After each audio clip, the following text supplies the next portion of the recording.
একজনের নাম শশীকান্ত দাস, তিনেত্র কোম্পানির ডিরেক্টর। আরেকজনের নাম Manoj Sharma, board of directors, যারা 1,40,00,000 টাকা দিয়ে ছবি কেনে, যারা তৃণমূলের তহবিলে টাকা দেয় কোটি কোটি টাকা, মমতা ব্যানার্জি। মমতা ব্যানার্জির ছবি কেনে। দুজনের মধ্যে একজনের নাম হচ্ছে মনোজ শর্মা। তার তখন ডকুমেন্টেশনে ছিল যে তার বাড়ি ছিল কুষ্টিয়া সংলগ্ন 45 শ্রীধর রায় রোড, তিলজলায়। আমরা সেটা সকালবেলা একদিন আমি নিজে আর একজন সাংবাদিক ছিলেন, তার সাথে আমরা দুজনে মিলে যাই। নিম্ন মধ্যবিত্ত মানুষের যেমন হয় ঝুপড়ির ঘর, মানে গোটা ঘর জুড়ে দারিদ্র্যের গন্ধমাখা ঘর, নিদারুণ দারিদ্র্যের ছাপ রয়েছে গোটা ঘরে। সেই ঘরে তার বাবা ছিলেন, তার বাবার নাম আমি আর বলছি না। তার বাবার সঙ্গে দেখা হয়। তারা আসলে তার আদি বাড়ি ছিল বিহারের বেগুসরায়ে। তা আমি বললাম যে কোথায় ছেলে? বলে ছেলে ছেলে তো জানি না, ওনার মোবাইল নাম্বারও নেই। ছেলে কি করে? বলে জানি না। ওনার ছেলে আপনি জানেন যে ছেলে আপনার ডিরেক্টর? বলে ডিরেক্টর? নমস্কার, ইন্ডি নিউজ 24 থেকে রয়েছে আমি শঙ্কুর সাঁতরা এই মুহূর্তে। তবে মুখ্যমন্ত্রী মানে প্রাক্তন মুখ্যমন্ত্রী মমতা বন্দ্যোপাধ্যায় তিনি ছবি আঁকতেন, তার ছবি কোটি কোটি টাকায় বিক্রি হতো, বড় বড় কোম্পানি কিনতো, বড় বড় কোম্পানিরা সেই ছবি মানে বুঝতেই পারছেন 5 কোটি 6 কোটি 10 কোটি টাকায় ছবি কিনতে গেলে কত বড় কোম্পানি হতে হয়। তা সেই কোম্পানিগুলো কোথায় ছিল, কারা সেই বড় কোম্পানি, একটু জেনে নেব। আমাদের সঙ্গে সুদীপ্ত বসু রয়েছে, বিশিষ্ট জার্নালিস্ট। বলছি সুদীপ্ত বাবু, মমতা বন্দ্যোপাধ্যায়ের টাকা সুদীপ্ত সেন, মমতা বন্দ্যোপাধ্যায়ের ছবি সুদীপ্ত সেন কিনেছিল এটা আমরা জানি, তবে আরও তো অনেকে কিনেছিল, মানে কত বড় কোম্পানি তারা। মানে ছবি শুধু ছবি নয়, মানে ছবির পিছনে একটা অর্থনীতি ছিল। মানে ছবিটা শুধুমাত্র সুদীপ্ত সেন বা গৌতম কুণ্ডু সিজিও কমপ্লেক্সের বাইরে প্রেস কনফারেন্স করে আমরা তখন ছিলাম, আমিও ছিলাম, সিজিও কমপ্লেক্সের বাইরে সাংবাদিকদের সামনে বলেছিলেন মিটিং হয়েছে, ছবি টবি কেনা হয়েছে, ও সমস্ত তো ছেড়ে দিন। কিনে তো বাড়িতে নিয়ে যেত না, ড্রাইভারের কাছে দিয়ে দিত, ওই ছবি বাড়িতে টাঙানো যেত না। কিন্তু আমি বলছি সেটা বাদ দিন, কিন্তু ছবি, আপনি মমতা ব্যানার্জির ছবির এই তদন্তগুলি সাংবাদিকদের করার কথা ছিল। সমস্ত তদন্ত ডকুমেন্টেশন আছে, কোর্টেও আছে। ধরুন মুখ্যমন্ত্রীর যে মানে তৃণমূলের এই অডিটে দেখা গেছিল যে তৃণমূলের যে অডিট রিপোর্ট, সেই অডিট রিপোর্টে 2012-13 ফিনান্সিয়াল যেটা দেখা গেছিল 6,46,00,000 টাকা ঢুকেছে শুধু ছবি থেকে। 6,46,00,000 টাকা 2012-13 ফিনান্সিয়াল ইয়ারে কোন অ্যাকাউন্টে? তৃণমূলের দলের তহবিলে অ্যাকাউন্ট বলছি। মানে কার আঁকা ছবি? দিল মমতা ব্যানার্জির আঁকার ছবি। মমতা ব্যানার্জির ছবি আঁকেন, মমতা ব্যানার্জি তো ছবি আঁকেন। ইদানিং আঁকতেন না, সুদীপ্ত সেন চলে যাওয়ার পর থেকে, গৌতম কুণ্ডু জেলে থাকার পর থেকে, কিন্তু আঁকতেন। তা এই ছবিগুলি নিয়ে ছবি ঢুকেছে একাধিক কোম্পানিতে, ত্রিনেত্র, জগৎজননী, ম্যানপম, একাধিক কোম্পানি।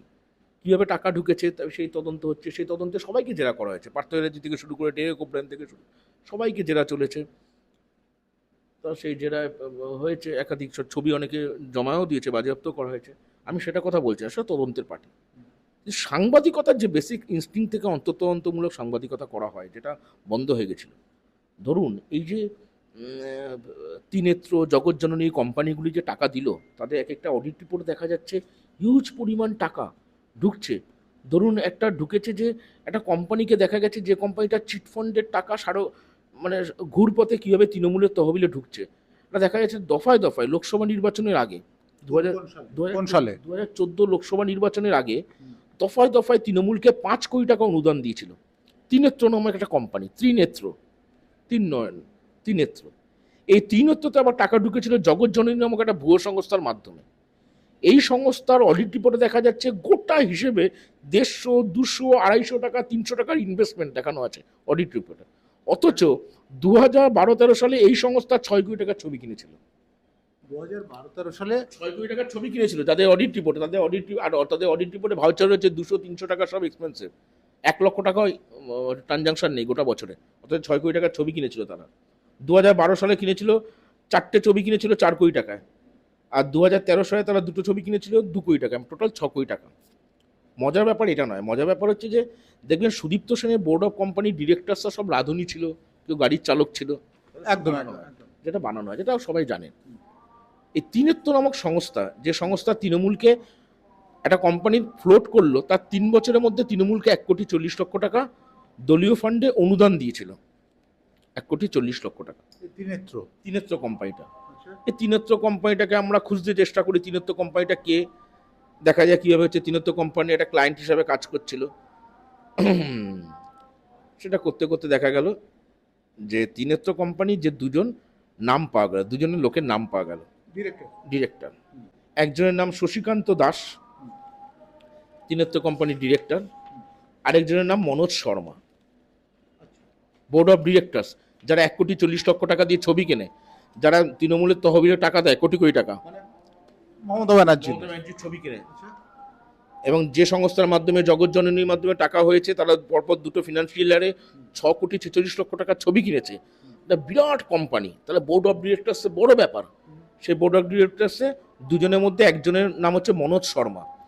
তার তখন ডকুমেন্টেশনে ছিল যে তার বাড়ি ছিল কুষ্টিয়া সংলগ্ন 45 শ্রীধর রায় রোড, তিলজলায়। আমরা সেটা সকালবেলা একদিন আমি নিজে আর একজন সাংবাদিক ছিলেন, তার সাথে আমরা দুজনে মিলে যাই। তা একটা মানে একটা ঘর, ছোট্ট একটা অপরিসর ঘর, কিছু নেই ঘরটা, একদম নিম্ন মধ্যবিত্ত মানুষের যেমন হয় ঝুপড়ির ঘর, মানে গোটা ঘর জুড়ে দারিদ্র্যের গন্ধমাখা ঘর, নিদারুণ দারিদ্র্যের ছাপ রয়েছে গোটা ঘরে।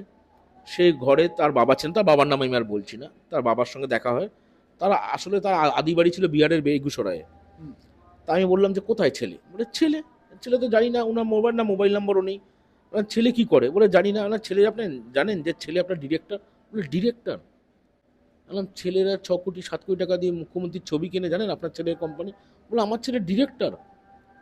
ওটা জামা জুতো তো নেই যে জুতো পরে ডিরেক্টর অফিসে যাবে। ও কি করে? দিনমজুরে কাজ করে, কোথায় ডিরেক্টর? কি বলছেন আপনি?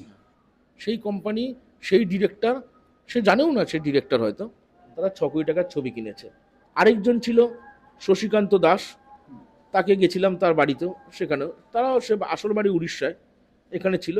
কিছুই নেই তার বাড়িতে, মানে কিছুই, মানে একদম স্ত্রী সন্তান ছিল বাড়িতে। বাড়িটা কোথায়?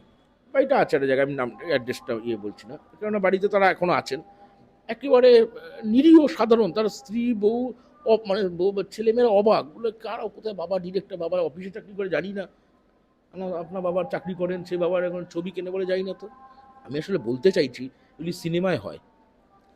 এটা হচ্ছে একটা ভালগার ইকোনমির মডেল, যে কলকাতা শহরে সমস্ত ভুয়ো কোম্পানি, বা সেগুলিকে বলে শেল কোম্পানি, বা বাংলায় বলে শিখণ্ডী সংস্থা, এই শিখণ্ডী সংস্থাগুলিকে ফ্লোট করা হয়। তাদের মাধ্যমে চিটফান্ডের টাকা বা বিভিন্ন দুর্নীতির টাকা ঘুরপথে এক একটা অ্যাকাউন্টে, জানেন এক একটা অ্যাকাউন্টে দিনে, সেই একটা কোম্পানি ফ্লোট করা হলো, তার ধরুন 3টে অ্যাকাউন্ট আছে, তো এই 3টে অ্যাকাউন্টে দিনে 20 থেকে 30 বার টাকাটা ফ্লোট করবে, ওরা একটা নির্দিষ্ট একটা গন্তব্যে বেরিয়ে যাবে। মানি লন্ডারিং তো এইভাবে হয়। সেই কোম্পানিগুলিকে দিয়ে মুখ্যমন্ত্রীর ছবি কেনা হয়েছিল। আচ্ছা, এটার কারণ কি? ওই রকম কোম্পানিতে মুখ্যমন্ত্রীর ছবি? চিটফান্ডের টাকা সরাসরি আনতে পারছিল না, মানি লন্ডারিং এর পার্ট। এই যে কোম্পানিকে ত্রিনেত্র বা জগৎজননী বা ম্যানপম নামক সংস্থাগুলির ছবি কিনেছিল, বা তৃণমূলের তহবিলে প্রতিবার ইলেকশনের সময় আর্থিক তহবিল, মানে আর্থিক দিত, সাহায্য করত, এই টাকাগুলি আসলে ঘুরপথে দুর্নীতির টাকা, সরাসরি ফান্ডে ফেলতে পারবে না, বিভিন্ন কোম্পানির মাধ্যমে ঘুরপথে এটা যায়। আপনি জানেন কত বড় সাংঘাতিক বিষয় আপনি তুলে ধরলেন? ঘুরপথেই যায় টাকা, এটা বারে বারে এটা আমাদের গণশক্তি দিনের পর দিন বেরিয়েছে। তা হয়েছে, একটা বড় অংশের সংবাদ মাধ্যম সেটাকে এড়িয়ে গেছে। কিন্তু এই দুর্নীতিটা প্রাতিষ্ঠানিক একেবারে দুর্নীতি। মমতা ব্যানার্জির ছবি আঁকা থেকে শুরু করে একদম বাড়ির ঠিকানায় হওয়া লিপস অ্যান্ড বাউন্স। আচ্ছা, এই তথ্যগুলো আপনি পেলেন কোথায়? এই তথ্যগুলি বিভিন্ন এজেন্সির মাধ্যমে, বিভিন্ন রকম নিজেরা আমরা তদন্ত করেছি। পুলিশ অ্যাডমিনিস্ট্রেশন দিয়েছে, রাজ্য প্রশাসনের যে কেউ দেয়নি এটা তো বলতে পারবো না। মানে এগুলো আপনার মনপ্রসূত নয় তো? আমার উপর সমস্ত ডকুমেন্টেশন আছে, খবরের কাগজে লিখিত বেরিয়েছে, ছাপার অক্ষরে আছে, কারণ তাদের মামলাও তো করা হয়নি। কারণ যাদের হাতে এত টাকা রয়েছে এই মুহূর্তে, তারা তো আমার আপনার বিরুদ্ধে মামলা করতেই পারে। তো করতেই পারবে, সাংবাদিকতাতে মামলা হয়েছে একাধিক। মামলার বিষয় কি আছে, কিন্তু মামলার বিষয় আগে এখন জনগণের, তো মানুষের জনগণ তো শেষ কথা বলে, জনগণ কি বলছে দেখছেন তো, রাস্তায় চোর টোর বলছে, ফলে মামলা করে কি হবে, এখন নিজেদের এই চোরের তকমাগুলি আগে মুচুক। কিন্তু মামলা করার আগে এগুলি বলতে হবে যে গোটা এই করাপশনের স্টাইলটা বাড়িতেই কেন, সমস্ত কিছু ওই অ্যাড্রেস থেকে কেন হয়েছিল, কেন 2019 সালে যেখানে কালীঘাট হরিশরাজি স্ট্রিট, হরিশ মুখার্জি রোডে, রানী শঙ্করী লেনে যেখানে ছিল 34টা প্লট, 2026-এর মধ্যে সেটা 45টা প্লট কী করে হয়ে গেল, কী করে একের পর এক জমি বাড়ি নির্দিষ্ট একটা পরিবারের নামে হচ্ছে। তাহলে মানে শহুরে জমি মাফিয়ার আধুনিকতম সংস্করণ, যেটা এখন ভবানীপুরের ওই জায়গাটাকে ব্যানার্জি পাড়া বলে, ওখানকার মানুষজন বলছে। ঠিক বলছি, মমতা বন্দ্যোপাধ্যায় কবিতা লেখেন, মমতা বন্দ্যোপাধ্যায় ছবি আঁকেন, মমতা বন্দ্যোপাধ্যায় ওকালতি করেন, মমতা বন্দ্যোপাধ্যায় কত কিছু করেন। আস্তে আস্তে মনে হচ্ছে কি জানেন, ওনার বোধহয় এগুলো মানুষ ভোলানো কাজ। আসল বিষয়টাই বোধহয় রোজগার করা।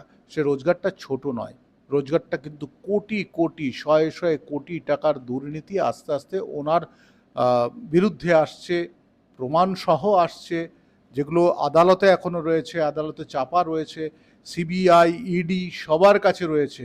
কিন্তু সাধারণ মানুষ এখনো মমতা বন্দ্যোপাধ্যায় বেরোলেই বলেন চোর, আর অন্যরা বলেন কবে এর আইনত একটা ব্যবস্থা হবে। আমি শঙ্কর আছি আপনাদের সঙ্গে, ইন্ডি নিউজ 24 দেখতে থাকুন। এইরকম আরও ঘটনা আপনাদের সামনে তুলে ধরবো।